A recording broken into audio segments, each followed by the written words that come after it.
Step one, you want to find a good book. And let's not kid ourselves, not all children's books are good. Okay? So read them first. Make sure that they're not just dumb. Make sure they're really good. Also, remember that reading aloud to your class is important work. I know that the school day goes by so fast sometimes, sometimes not, but sometimes it goes by really quickly and you have to get all of these objectives met and you have to take kids in and out and all of those things. But please make time for reading the books. If you talk to any students or former students, ages 10 to 50, you will find out that story time was the favorite time. I still remember Ralph and the Motorcycle, Beverly Cleary. I was in the second grade and it was Miss Williams. I can still smell the room, hear the words, feel the vibe. So it's important work, whether it's little kids and Pete and his white shoes, or whether it's 5th and 6th graders and the day no pigs would die. Read aloud to your students, please. But find a good book, okay?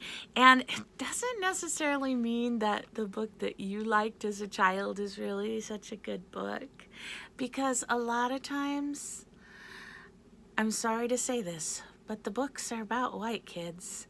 And if your bookshelf is filled with stories about white kids and only white kids, there's a problem.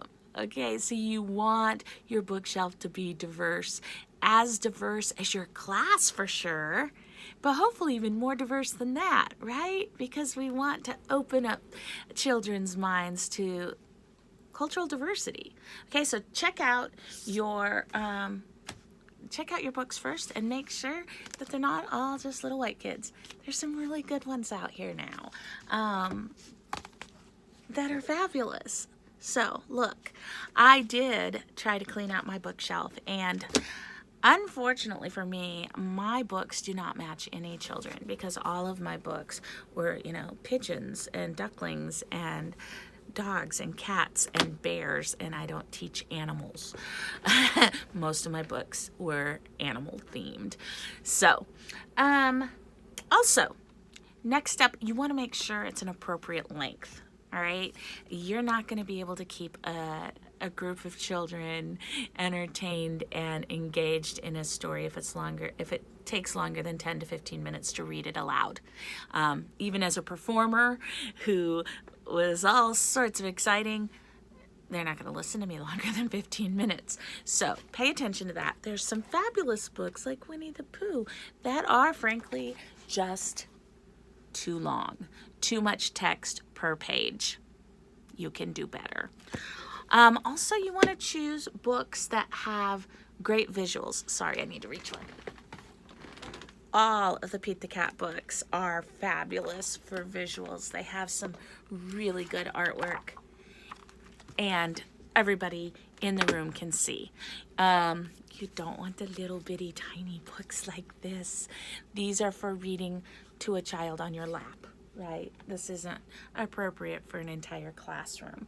All you will hear the entire time is, "Miss Jackson, I can't see," although your name's probably not Miss Jackson. Also, I want to say here, it's okay to take your time.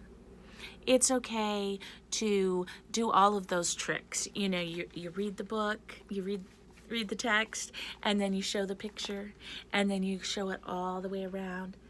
That's okay. They're going to be engaged because they love story time, okay? So calm yourself and don't worry that you're going to lose control of the classroom and that they're going to take over. You are the adult. It will be all right. And you know the tricks. You know to hold the book like this so everybody can see and to show it around. Right? And after so many years, you'll have it memorized. You won't even have to look at the text. But if you have to look at the text, do it this way. If you get the words wrong a little bit, just go back and fix them again. Nobody expects perfection. All right? So I picked this one for a reason. This one's been around forever. P.D. Eastman. Yeah, Are You My Mother? We all love this. This is a good book. And so I'm going to use this as our as our example as we storybook step up. And step 1 is choose a good book. So here we have it. We have a good book. And that is step 1, and we will be moving on to step 2 in the next video.